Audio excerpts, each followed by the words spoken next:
إن الحمد لله نحمده ونستعينه ونستغفره ونعوذ بالله من شرور أنفسنا ومن سيئات أعمالنا من يهده الله فلا مضل له ومن يضلل فلا هادي له أشهد أن لا إله إلا الله وحده لا شريك له وأشهد أن محمدا عبده ورسوله اللهم صل على محمد وأزواجه وذريته كما صليت على آل إبراهيم وبارك على محمد وأزواجه وذريته كما باركت على آل إبراهيم إنك حميد مجيد رب اشرح لي صدري ويسر لي أمري واحلل عقدة من لساني يفقهوا قولي اللہ سبحانہ و تعالی بے پرواہ شہنشاہ ہے۔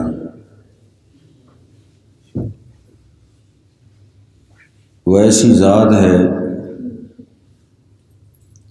کہ تمام مخلوقات کو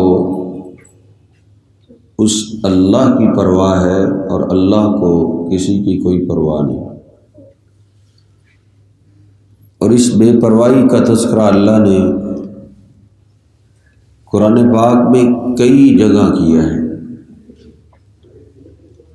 22ویں پارے سورہ فاطر میں اللہ رب العزت فرماتا ہے یا ایھا الناس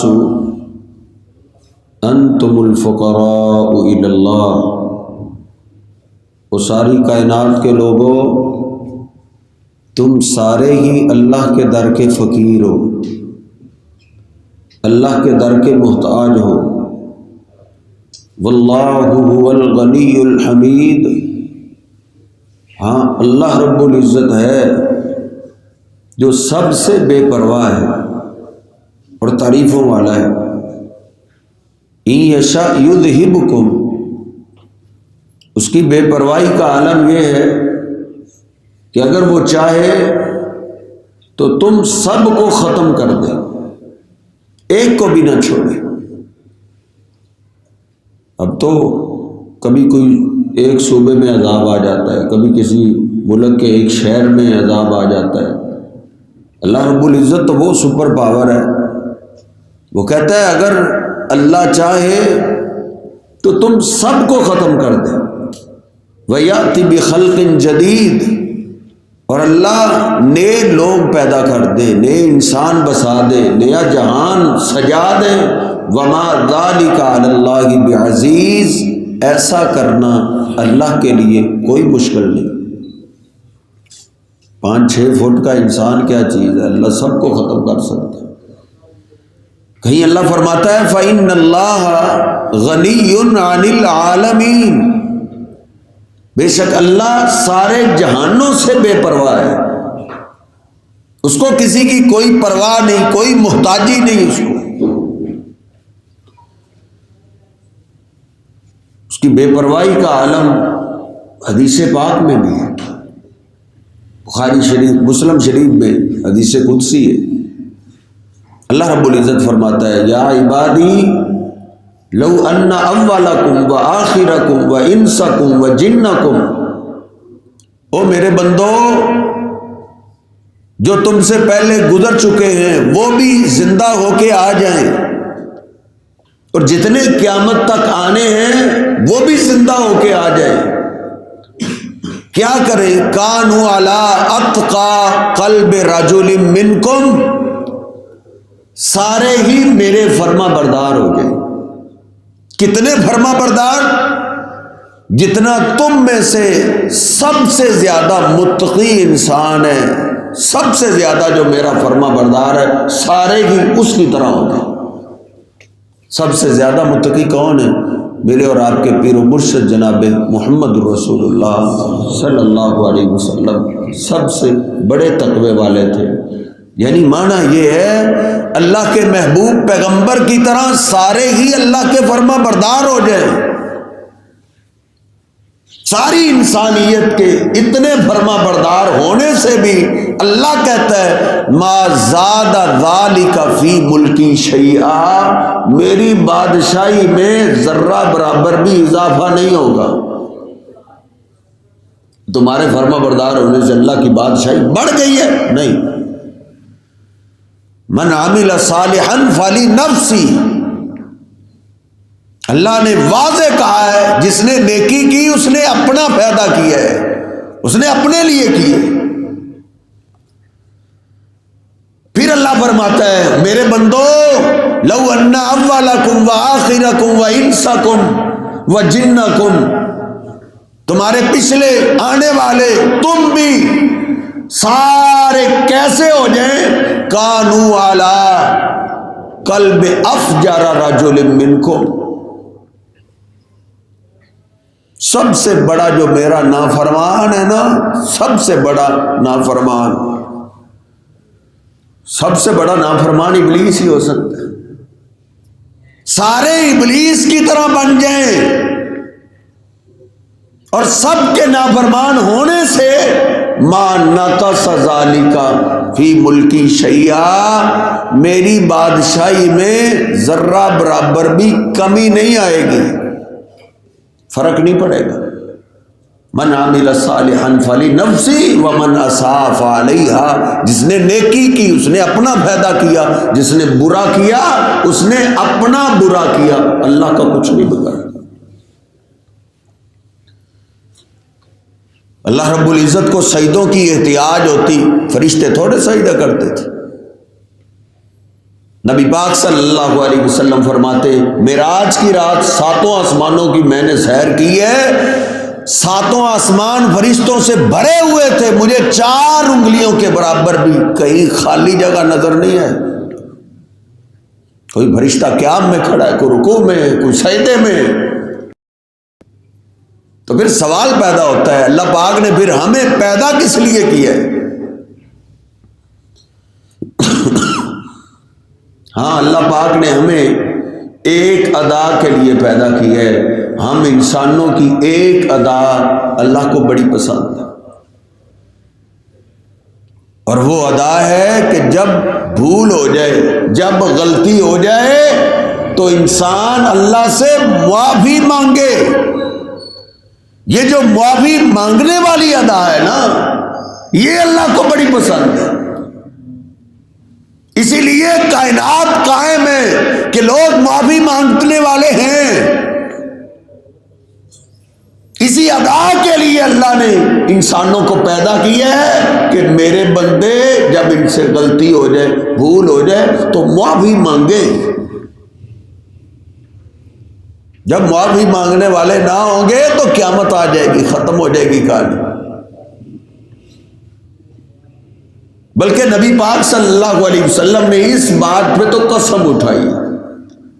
مسلم شریف میں آپ نے فرمایا والذی نفسی بیدہ لو لم تذنبوا لذهب اللہ بکم،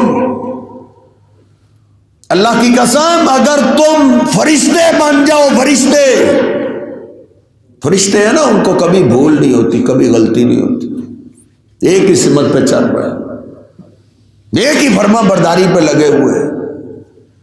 اگر تم بھی فرشتے ہی بن جاؤ، تم سے کمی کوتاہی ہو ہی نہ، تو ذہب اللہ بکم، تو اللہ تمہیں ختم کر دے گا. پھر تو تمہارا مقصد ہی ختم ہو جائے گا، پھر اللہ تمہیں لے جائے گا، پھر اللہ نئے لوگ ایسے لے کے آئے گا جن سے جب کبھی کوتاہی ہوگی تو اللہ کے آگے رو کے معافی مانگنے والے ہوں گے. ہمارا دنیا میں آنے کا یہ مقصد ہے کہ ہم اللہ سے معافی مانگنے والے بنے. اور اللہ پاک نے اس بات کا تذکرہ قرآن پاک میں کئی جگہ کیا. سورۃ توبہ میں اللہ فرماتا ہے اولا یرون انہم یفتنون فی کل عام مرۃ او مرتین، کیا یہ میرے بندے دیکھتے نہیں ہر سال ان پہ 1 یا 2 بڑی بڑی مصیبتیں آتی ہیں. کسی سال ایک ازمائش آ گئی، ایک عذاب آ گیا، کسی سال 2 عذاب آ جاتے، بڑے بڑے عذاب دیکھتے ہیں، ثم لا یتوبون، لیکن میرے بندوں کی کیفیت یہ ہے پھر بھی توبہ نہیں کرتے۔ ہم ان کو عذاب دکھاتے ہیں، یہ دیکھو یہ ادھر عذاب آ گیا، ادھر آ گیا، دکھاتے اس لیے تاکہ یہ توبہ کر لے، لیکن اللہ شکوہ کرتا ہے نوجوان پھر بھی اڑا ہوا ہے، یہ توبہ نہیں کر رہا۔ اصل معاملہ غلطی کا ہو جانا نہیں، اصل معاملہ ہے غلطی پہ اڑ جانا۔ آج رات کو گندی کال کی ہے تو کل رات کو بھی گندی کال ہے، ہر رات کو موبائل کا گندا استعمال ہو رہا ہے۔ اللہ نے کہیں بھی یہ نہیں کہا کہ نافرمان وہ ہے جن سے غلطی ہو ہی نہ، نہیں، بلکہ یہ بولا ہے جہاں جہنمیوں کا تذکرہ کیا ہے نا سورہ واقعہ کے اندر، اللہ فرماتا ہے وَقَانُوا يُصِرُّونَ عَلَى الْحِنْسِ الْعَظِيمِ، بڑے بڑے گناہوں پہ اڑے رہتے تھے، خیال ہی نہیں آتا تھا کہ ہم نے اللہ سے توبہ کرنی ہے، جو گناہ کیا ہے اس پہ اڑا ہوا ہے۔ اور ایمان والوں کے بارے میں اللہ نے کہا وَلَمْ يُصِرُّوا عَلَى مَا فَعَلُوا، کمی کوتاہی ایک دفعہ ہو گئی ہے، دوبارہ پھر وہ غلطی نہیں ہوئی۔ مسئلہ اصل میں یہ اڑا ہوا ہے آج کا نوجوان، جس گناہ پہ کل لگا ہوا ہے نا نشے کی طرح، ہر گناہ نشہ بن چکا ہے، اس نے ہر دن وہ گناہ کرنا ہے، جب اس کو رخصت ملے، جب اس کو چھٹی ملے، اس نے وہی گناہ کرنا ہے۔ قیامت کے بالکل قریب قریب وہ مراحل آ رہے ہیں، نبی صلی اللہ علیہ وسلم کا وہ فرمان عالی شان مجھے رہ رہ کے یاد آ رہا ہے۔ آپ نے فرمایا تھا 3 نوجوان 3 ساتھی گناہ کے لیے جا رہے ہیں، قیامت کے قریب ایسے ہوگا گناہ کرنے کے لیے جا رہے ہیں، اللہ رب العزت ان میں سے ایک کو پکڑے گا، زمین میں دھنسا دے گا۔ 2 ساتھی دیکھ رہے ہیں، ہم جس گناہ کے لیے جا رہے تھے اس گناہ کی سزا ہمارے ساتھی کو مل گئی ہے، اللہ نے اس کو زمین میں دھنسا دیا ہے، لیکن دل اتنا پتھر ہو جائے گا، دل اتنا سخت ہو جائے گا، اس ساتھی کے عذاب کو دیکھ کے بھی وہ 2 ساتھی توبہ نہیں کریں گے، وہ بھی گناہ کر جائیں گے۔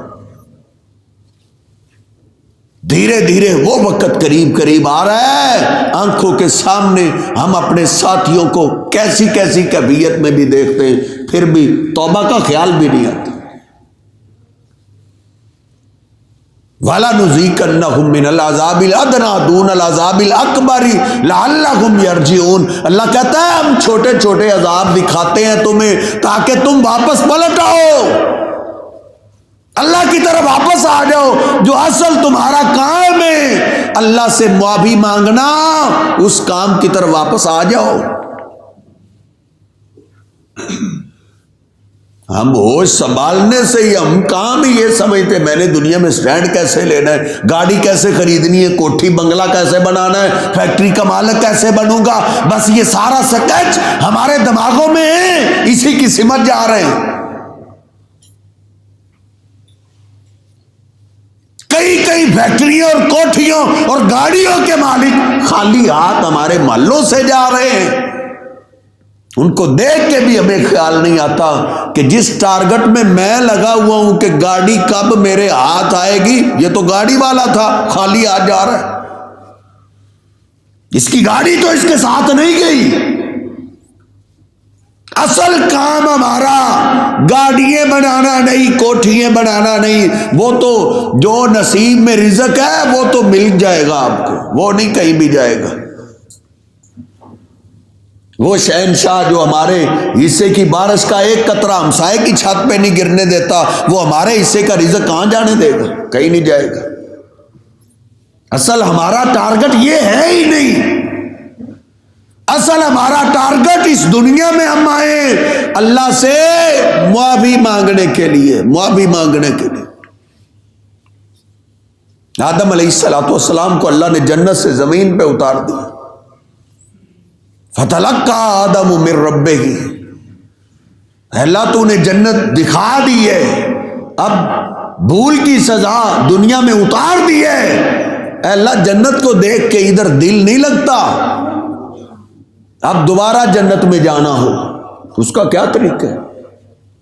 تو اللہ نے کیا بتایا تھا، اے آدم اگر دوبارہ جنت میں جانا چاہتے ہو تو جنت میں جانے کے لیے آپ کو معافی مانگنی پڑے گی،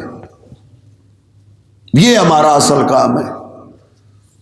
آدم علیہ السلام فتلقى باب تفاعل ہے، علماء جانتے، عربی دان جانتے۔ آدم علیہ السلام بولے اللہ میں معافی کیسے مانگوں، مجھے تو معافی مانگنی نہیں آتی۔ اللہ قرآن میں کہتا ہے، سورہ بقرہ میں کہتا ہے فتلقى آدم من ربہ، تو آدم علیہ السلام نے اللہ سے کلمات سیکھ لیے۔ دیکھیے اللہ کو یہ ادا اپنے بندوں کی کتنی پسند ہے، اللہ نے خود الفاظ سکھائے کہ ان الفاظ سے مجھ سے معافی مانگو میں معاف کر دوں۔ ربنا ظلمنا انفسنا وان لم تغفر لنا وترحمنا لنکونن من الخاسرین۔ اصل ہمارا دنیا میں آنے کا مقصد یہ ہے معافی مانگنا، معافی مانگیں گے باقی سب کام سیدھے ہو جائیں گے۔ اللہ نے وعدہ کیا ہے استغفروا ربکم انہ کان غفارا یرسل السماء علیکم مدرارا۔ اللہ کہتا تم معافی مانگو، اللہ تمہیں ضرورت کی بارش دے گا، جب ضرورت ہوگی اس وقت آئے گی، جتنی ضرورت اتنی بارش ہو۔ تم ایک کام کرو، تم معافی مانگنے والے بن جاؤ، رب کی طرف پلٹنے والے بن جاؤ۔ یمددکم باموال وبنین، اللہ کہتا تو معافی مانگ لے میں تجھے مال بھی دوں گا، شادی کے بعد میں تجھے اولاد بھی دوں گا۔ تیرا کام ہے معافی مانگنا، تجھے باغات ملیں گے، نہریں مل جائیں گی، لیکن ایک کام تجھے کرنا ہوگا، رب کی طرف بار بار پلٹنا ہوگا، بار بار اللہ سے معافی مانگنی ہوگی۔ آگے اللہ نے شکوہ کی ہے مالکم لا ترجون للہ وقارا، تمہیں کیا ہے، تم اللہ کا یہ ادب کیوں نہیں کرتے؟ یعنی اللہ پاک کا ادب یہ ہے کہ بندہ اللہ سے معافی مانگتا رہے، یہ ادب ہے۔ انسان رب کا ادب کیا کرے، انسان رب سے معافی مانگتا رہے، گناہ غلطی ہو تب بھی نیکی کرے تب بھی معافی مانگے۔ ٹارگٹ ہی ایک ہونا چاہیے کہ میں نے اللہ سے معافی مانگنی ہے، یہ اللہ کا ادب ہے۔ کبھی کبھی شیطان ڈال دیتا ہے جی میں کون سا گناہ کرتا ہوں معافی مانگو، جو گناہ نہیں کرتا سمجھتا ہے میں گناہ نہیں کرتا، اس کو تو زیادہ معافی مانگنی چاہیے، کیونکہ یہ سمجھ نہیں کہیں غلطی نہ ہو کہ مجھ سے تو گناہ ہی نہیں ہوتا۔ یہ اللہ کا ادب ہے، ادب۔ اللہ نے قرآن پاک میں نے آج پڑھا ہے نبی پاک صلی اللہ علیہ وسلم کو اللہ نے معافی مانگنے کا حکم قرآن پاک میں 5 جگہ دیا ہے۔ نبی صلی اللہ علیہ وسلم کے کھاتے میں کوئی گناہ نہیں، معصوم ہے، اللہ نے پاک پیدا کیے، گناہوں سے پاک ہستی کو اللہ نے قرآن پاک میں 5 دفعہ حکم دیا ہے وہ میرے پیغمبر مجھ سے معافی مانگیں، بلکہ ایک جگہ تو اللہ نے اپنی توحید کے ساتھ ذکر کیا ہے فَاعْلَمْ أَنَّهُ لَا إِلَهَ إِلَّا اللَّهُ وَاسْتَغْفِرْ لِذَنبِكَ وَلِلْمُؤْمِنِينَ وَالْمُؤْمِنَاتِ۔ میرے حبیب لا الہ الا اللہ کو بھی سیکھ لے اور اپنے لیے بھی معافی مانگے اور مومن مردوں کے لیے مومن عورتوں کے لیے بھی آپ معافی مانگیں۔ یہ اللہ کا ادب کہ ہم اللہ سے معافی مانگنے والے ہوں، اللہ کے آگے رونے والے ہوں، یہ ادا اللہ کو بڑی پسند ہے۔ نبی صلی اللہ علیہ وسلم پھر اللہ سے کیسے معافی مانگا کرتے تھے، کیسے؟ آج میں نے ایک حدیث پاک پڑھی ہے، امی عائشہ فرماتی ہے میری باری تھی، نبی صلی اللہ علیہ وسلم میرے بستر پہ لیٹے ہوئے تھے، سو گئی، آنکھ کھلی تو میں نے اپنے محبوب کو اپنے بستر سے گم پایا کہ آپ پتہ نہیں کدھر چلے گئے۔ فرماتی ہیں میرے دل میں خیال آیا کہ نبی صلی اللہ علیہ وسلم اپنی کسی دوسری بیوی کے پاس چلے گئے، میں آپ کی تلاش کے لیے نکلی۔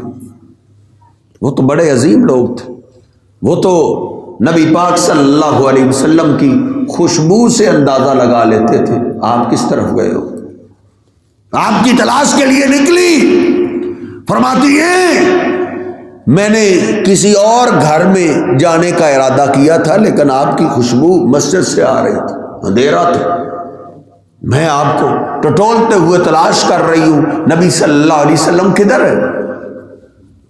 تلاش کرتے کرتے فرماتی ہیں میرے ہاتھ نبی پاک صلی اللہ علیہ وسلم کے قدم مبارک کو لگے، آپ کے پاؤں مبارک کھڑے، میں سمجھ گئی آپ سجدے میں پڑے۔ کافی دیر انتظار کرتی رہی، آپ نے سجدے سے سر نہیں اٹھایا۔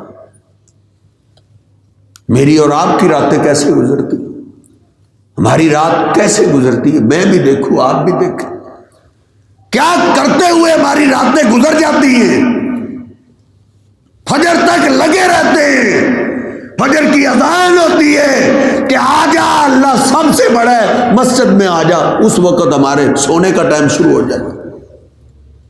لیکن نبی پاک صلی اللہ علیہ وسلم جو دو جانوں کا سردار ہے، جن کی شان کا اندازہ بھی لگایا جا سکتا ہے، جن کو اللہ نے سارے انبیاء سے اللہ پیدا کیا، ان کی رات کیسے گزر رہی، سجدے میں گرے ہوئے۔ امی عائشہ فرماتی ہیں میں نے کان قریب کیا کہ آپ پڑھ کیا رہے ہیں، میں نے جب کان قریب کیا ایک ہی جملہ آپ بار بار پڑھ رہے ہیں، ربی اغفر لی ما اسررت وما اعلنت، ربی اغفر لی ما اسررت وما اعلنت، اے اللہ مجھے معاف کر دے، لوگوں کے سامنے کی کمیاں کوتاہیاں بھی معاف کر دے، جو لوگوں سے چھپ کے کمیاں کوتاہیاں وہ بھی معاف کر دے۔ آپ سجدے میں گر کے رات کی تاریکی میں اللہ سے معافی مانگ رہے ہیں، اصل یہ کام ہے۔ نبی پاک صلی اللہ علیہ وسلم نے بھی صحابہ کو فرمایا وہ میرے صحابہ انہ لیغان علی قلبی، کئی دفعہ دل بے قرار ہو جاتا ہے، دل پہ پردہ سا آ جاتا ہے، بے چین ہو جاتا ہے، پریشان ہو جاتا ہے دل۔ وَإِنِّي لَأَسْتَغْفِرُ اللَّهَ مِئَةَ مَرَّةٍ، دل کی بے قراری، دل کی پریشانی کو دور کرنے کے لیے میں 100 دفعہ اللہ سے معافی مانگتا ہوں، 100 دفعہ استغفار کرتا ہوں، میری بے قراری ختم ہو جاتی۔ یہ نبی پاک صلی اللہ علیہ وسلم کی کیفیت ہے۔ سیدنا عبداللہ بن عمر رضی اللہ تعالیٰ فرماتے ہیں نبی صلی اللہ علیہ وسلم ہماری مجلس میں بیٹھے ہوتے تھے، کام کی بات ہوتی تو آپ کر لیتے، وگرنہ آپ ایک ہی جملہ بار بار پڑھتے رہتے، ربی اغفر وتوب علیہ انک انت التواب الرحیم، اے میرے رب مجھے معاف کر دے، اے میرے رب میری توبہ قبول کر، تو بڑی جلدی توبہ قبول کرنے والا۔ بار بار ایک جملہ پڑھتے رہتے۔ عبداللہ بن عمر رضی اللہ تعالیٰ عنہ جلیل القدر صحابی فرماتے ہیں 100 دفعہ تو ہم شمار کر لیتے تھے، اس کے بعد شمار کرنا چھوڑ دیتے۔ نبی صلی اللہ علیہ وسلم ایک ایک مجلس میں 100 دفعہ معافی مانگ لیتے تھے، معافی۔ تو میرے محترم، اللہ کے عذاب آنے سے پہلے ہمیں معافی مانگنی چاہیے، کیونکہ جو معافی مانگنے والے لوگ ہوں نا ان پہ عذاب نہیں آتا۔ ہمیں جو اپنی جوانی پہ ناز ہے یہ تو ایک جھٹکے کی مار ہے، کبھی کبھی ہاسپٹل جایا کر، ادھر کیسے کیسے جوان تڑپ رہے ہیں، کوئی کسی مرض میں مبتلا ہے، کوئی کسی مرض میں مبتلا ہے، دن رات بے قراری میں ان کی گزر رہی ہے، ان میں سے ہم بھی ہو سکتے تھے۔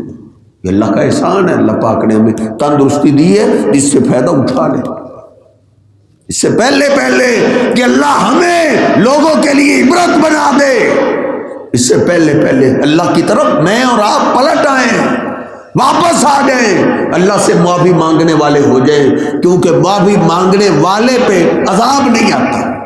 یہ پکی اللہ کا پکا قانون ہے. قرآن پاک میں اللہ نے 2 قانون ذکر کیے، 2. اور کب کیے؟ ابو جہل کی دعا کا تذکرہ کرنے کے بعد. ابو جہل نے اپنے ساتھیوں کو ساتھ لیا اور بیت اللہ کا غلاف پکڑ کے اس نے ایک دعا کی، اللہم ان کان ھذا ھو الحق من عندک فامطر علینا حجارۃ من السماء او ائتنا بعذاب الیم. یہ ابو جہل دعا کر رہا ہے، کہتا ہے اللہ اگر یہ ہمارا کزن محمد صلی اللہ علیہ وسلم یتیم تیرا سچا پیغمبر ہے تو پھر ہم پہ پتھر برسا دے، پھر ہمیں زندہ نہیں رہنا چاہیے. کسی کو اللہ مہلت دیتا ہے تو وہ اتنی ڈھٹائی بھی کرتا ہے کہ میں یہ جرم کرتا ہوں تو اللہ مجھے عذاب کیوں نہیں دے رہا، میری سزا مجھے کیوں نہیں مل رہی. کبھی کبھی بندہ اتنا دلیر بھی ہو جاتا ہے، دعا کرتے ہوئے کہتا ہے مجھ پہ پتھر برسا دے اگر یہ تیرا سچا رسول ہے، اگر پتھروں سے بھی کوئی تیرا سخت عذاب ہے نا وہ لے آ، اگر یہ سچا رسول. یہ اللہ نے دعا کا ذکر کیا ہے. پھر اللہ نے اپنے 2 قانون ذکر کیے. اللہ فرماتا ہے وما کان اللہ لیعذبہم وانت فیہم. ایسی بات نہیں ہے کہ ہم ان کو عذاب دے نہیں سکتے، ہم ان پہ پتھر برسا نہیں سکتے، نہیں، بلکہ اللہ پاک آپ کی ذات کا ادب کرتا ہے. یہ اللہ کا قانون ہے، جس بستی میں آپ جیسی ذات موجود ہو اللہ اس بستی پہ عذاب نہیں نازل کرتا. یہ اللہ کا ایک قانون ہے. نبی صلی اللہ علیہ وسلم جب تک پھر مکہ پاک میں رہے مکہ پہ اجتماعی عذاب نہیں آیا. اگر پاکستان میں عذاب آیا یا کسی اور ملکوں میں عذاب آیا تو مانا یہ ہے اللہ کے محبوب پیغمبر ادھر نہیں ہے. نبی پاک صلی اللہ علیہ وسلم دنیا چھوڑ کے اللہ کے پاس جا چکے. آپ کا جسم پاک مدینہ پاک میں، آپ کے روضہ پاک میں، اور آپ کی روح پاک جو ہے وہ اللہ کے پاس جنتوں میں ہے. کیونکہ یہ اللہ کے قرآن کا قانون ہے، نامے سپارے کا آخر ہے. اللہ کہتا ہے جس بستی میں آب ہو سندھ ڈوب گئے، مانا یہ ادھر اللہ کے پیغمبر نہیں. بعض ہمارے بھائیوں کا یہ بڑا خطرناک عقیدہ ہے کہ اللہ کے محبوب پیغمبر یہاں موجود ہے.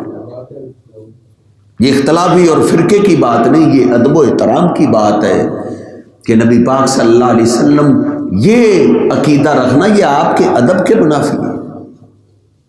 کیونکہ جدھر آپ موجود ہوں ادھر تو کوئی اونچی آواز سے بات نہیں کر سکتا،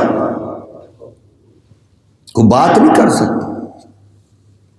جناب صدیق و فاروق رضوان اللہ علیہ مجمعین ان کی ایک دفعہ آوازیں اونچی ہو گئی تھی نبی صلی اللہ علیہ وسلم کی موجودگی میں. اللہ نے فوراً قرآن نازل کر دیا، وہ میرے حبیب ان کو کہہ دو آئندہ سے اگر میرے محبوب کی موجودگی میں تمہاری آوازیں اونچی ہو گئی تو اللہ تمہاری ساری نیکی برباد کر دے گا. تو آپ کی موجودگی میں کون اونچی بول، کوئی تقریر نہیں کر سکتا آپ کی موجودگی. پتہ نہیں کیسے لوگ ہیں، کیسے عقائد ہیں ان کے. آج کل تو جلسوں کے اندر کرسی ایک خالی رکھی ہوتی کہ آج کے مہمان خصوصی اللہ کے محبوب پیغمبر ہیں. سارے ملکوں کے لوگ پاکستانی قوم کو بیوقوف سمجھتے ہیں، کہتے ہیں یہ لکیر کے فقیر ہیں. ان کو پتہ ہے آگے سے پوچھنے والا کوئی نہیں، جیسا بیان کر دیں گے آگے سے سبحان اللہ کہتے. نبی پاک صلی اللہ علیہ وسلم دنیا سے جا چکے، جنت میں ہیں آپ کی روح پاک جنتوں میں، دنیا میں نہیں ہے. جہاں آپ ہو وہاں کوئی بیان نہیں کر سکتا، جہاں آپ ہو وہاں کوئی مصلی امامت پہ نہیں آ سکتا. آپ کی موجودگی میں کوئی مصلی پہ آئے یہ ادب کے خلاف ہے. معراج کی رات انبیاء موجود تھے بیت المقدس میں، اللہ نے ان کو 2 رکعت نماز پڑھنے کا حکم دیا. یہ پڑھ کیوں نہیں رہے؟ ان کو اپنے امام کا انتظار ہے. نبی صلی اللہ علیہ وسلم فرماتے ہیں ان کا امام کون ہے؟ جبریل امین نے میرے محبوب پیغمبر کے ہاتھ سے پکڑا، مصلی پہ کھڑا کر دیا، کہا یہ سارے پیغمبر شانوں اور عظمتوں والے ہیں، لیکن آپ کی موجودگی میں کوئی اور پیغمبر بھی مصلی پہ نہیں آ سکتا۔ یہ آپ کا ادب ہے، آپ کا احترام ہے، اللہ آپ کا احترام کرتا ہے۔ اللہ کہتا ہے میرے محبوب جس بستی میں آپ موجود ہوں وہ بستی کے لوگ عذاب مانگے بھی تو اللہ عذاب نہیں دیتا۔ ایک اللہ نے یہ قانون ذکر کیا، یہ چانس تو ہم گنوا بیٹھے۔ نبی پاک صلی اللہ علیہ وسلم اب دنیا سے جا چکے ہیں، آپ سے ملاقات ہو سکتی ہے خواب میں۔ سیدنا انس رضی اللہ تعالیٰ عنہ بیدار ہوئے، رونے لگے۔ گھر والوں نے کہا کیوں رو رہے ہو؟ کہا ابھی خواب میں لگا جیسے میں اللہ کے محبوب پیغمبر کی خدمت کر رہا ہوں۔ بیدار ہوا تو لگا وہ تو خواب ہی تھا، اللہ کے محبوب پیغمبر تو ہمیں چھوڑ کے جا چکے ہیں، خواب میں آپ سے ملاقات ہو سکتی یا پھر موت کے بعد ہو سکتی ہے۔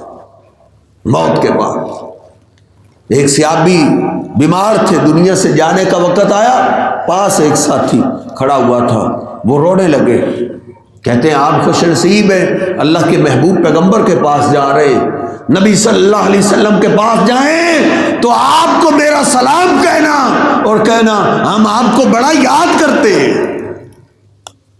آپ سے ملاقات ہوگی موت کے بعد۔ انسان تو کمزور ہے، اس کو تو پتہ ہی نہیں، ماں کے پیٹ سے ہو کے آیا ہے نا، اس کو آپ ماں کے پیٹ کا نہیں پتا میں ادھر کیا کر رہا ہوں، کسی کو پتا ہے؟ اور جو مرحلہ گزار کے آئے ہمیں اس کا نہیں پتا، اور ہم خبریں دینے بیٹھ جاتے ہیں جو ابھی گزارنا ہے۔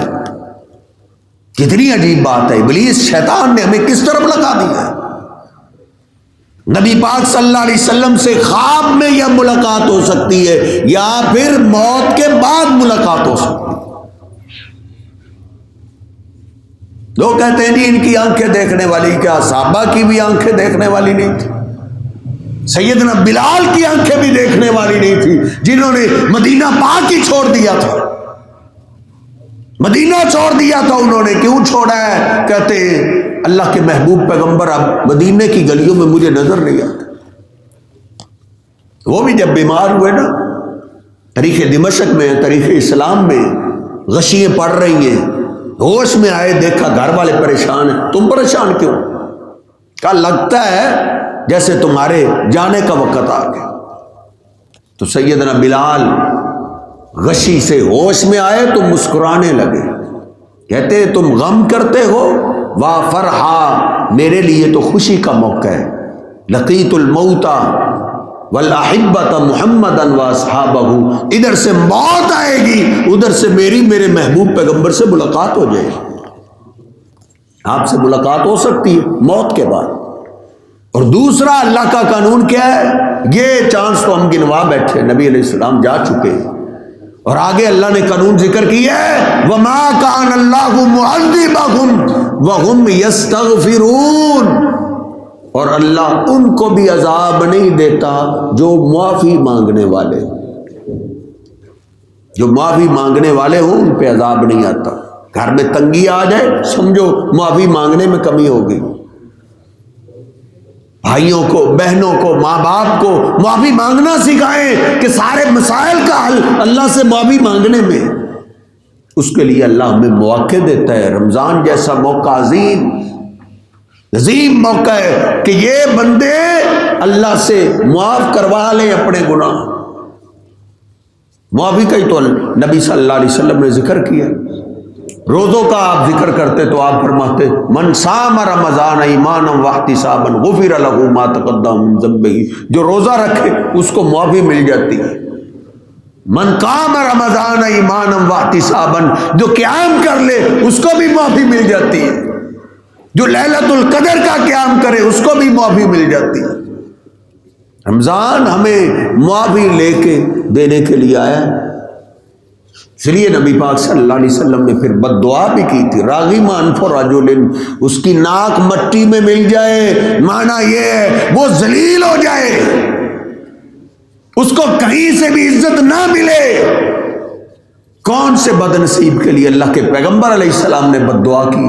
دخل علیہ رمضان، جس کی موجودگی میں زندگی میں رمضان آ جائے، ثم انسلخ قبل ان یغفر لہ، پھر رمضان چلا جائے لیکن اس بد نصیب کو معافی نہ ملے، اللہ کرے یہ دنیا میں ذلیل ہو جائے۔ نبی صلی اللہ علیہ وسلم نے بد دعا دی۔ اس لیے ہم نے رمضان میں گناہوں کو چھوڑنا ہے، کمیوں کوتاہیوں کو چھوڑ کے رب سے معافی لینی ہے۔ یہ ادا اللہ کو اتنی پسند ہے، اتنی پسند ہے کہ قرآن پاک آپ پڑھے نا، اللہ کا عذاب تیار ہو کے آ جائے نا، بندے مان جائے، معافی مانگ لیں، پلٹ آئیں تو اللہ آیا ہوا عذاب ٹال دیتا ہے۔ بس آخری بات ختم کرتے، یونس علیہ السلام نے اپنی قوم کو کتنا سمجھایا، قوم مارنے والی تھی، اتنی نالائق قوم۔ آج کل تو علماء واز کرتے ہیں، ان کو اللہ کا پیغمبر واز کرتا تھا اور ایک بھی نہ مانا، ایک بھی نہ رب کی طرف پلٹا، مارتے ہی تھے۔ ایک دن یونس علیہ السلام کو بڑا مار رہے تھے، بڑا مارا انہوں نے، کتنا مارا ہوگا کہ یونس علیہ السلام نے بد دعا کر دیا، اللہ یہ قوم ماننے والی ہے ہی نہیں، ان کو تباہ کر دیا۔ بد دعا کی، دوسری طرف سے بادل اٹھا، یونس علیہ السلام نے دیکھا یہ عجب رنگت والا بادل آ گیا ہے، میری دعا قبول ہو گئی ہے، یہ اللہ کا عذاب آ گیا۔ قوم سے جان چھڑائی، بھاگ نکلے۔ اب وہ بادل دھیرے دھیرے قوم کے سر کے اوپر آ گئے۔ انہوں نے دیکھا یہ بادل کیسا ہے، عجب اس کی رنگت ہے، سرخ رنگ والا بادل ہے، یہ ہوا بارش لے کر نہیں آیا، یہ یونس سچا پیغمبر تھا، ان کی دعا قبول ہو گئی ہے، یہ آگ لے کر آیا ہے، یہ اللہ کا عذاب ہے۔ اب کیا کیا جائے؟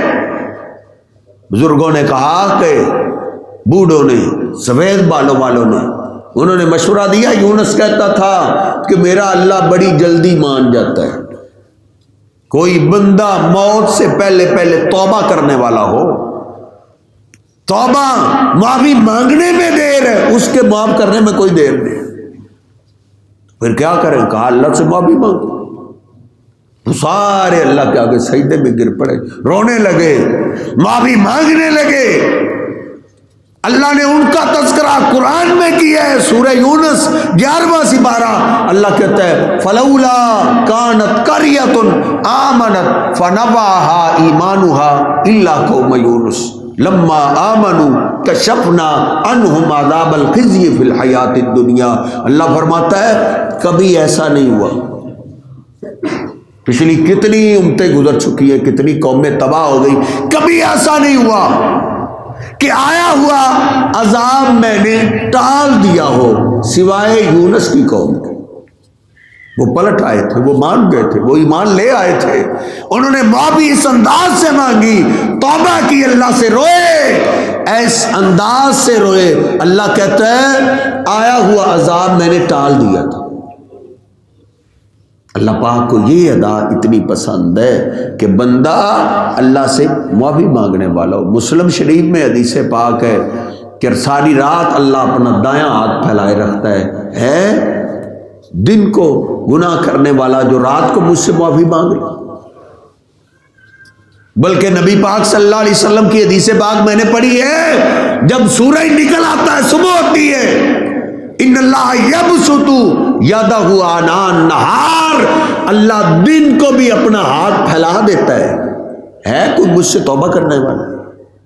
اللہ رات کو بھی ہمارا انتظار کر رہا ہے، دن کو بھی ہمارا انتظار کر رہا ہے، لیکن یاد رکھیے یہ انتظار موت تک ہے، اور موت کا کوئی پتہ نہیں، کسی آن کسی گھڑی بھی آ سکتی ہے۔ رمضان کے اتنے دن پڑے ہیں، اتنے دنوں کی کیا بات، ایک گھنٹے کا نہیں پتہ۔ جنازے نہیں پڑھے آپ نے، کس عمر کے انسان کا جنازہ نہیں اٹھا، بچپن میں بھی اٹھ سکتا ہے، ابھی اٹھ سکتا ہے، 10 دن بعد بھی اٹھ سکتا ہے۔